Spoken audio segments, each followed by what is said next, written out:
যারা ইসলামের কথা বলে তারাই রাজাকার, তারাই মৌলবাদী। মৌলবাদী বললে আমরা অসন্তুষ্ট হই না, কারণ মৌলবাদী শব্দটা আসছে মূল থেকে। মৌল শব্দ এসেছে মূল থেকে। মূলবাদী তার মানে যারা মূলে আছে। মূল হলো কোরআন, মূল হলো হাদিস, মূল হলেন আল্লাহ, মূল হলেন আল্লাহ রসুল। আমরা আছি মূলে। এখন বলেন তো মূলের শক্তি বেশি না আগার শক্তি বেশি? আমাদের যারা মৌলবাদী বলে ওরা হলো আগাবাদী। মূলে আছে কত কোটি?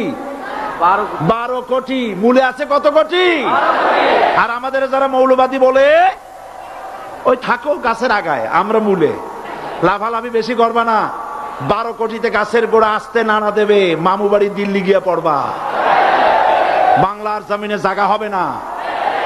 এ কথা বিশ্বাস করো। বাংলাদেশের মুসলমানদের শরীরে এক বিন্দু রক্ত থাকতে শয়তানের তৈরি করা ধর্মনিরপেক্ষ মতবাদ বাংলার জমিনে কায়েম হতে দেওয়া হবে না।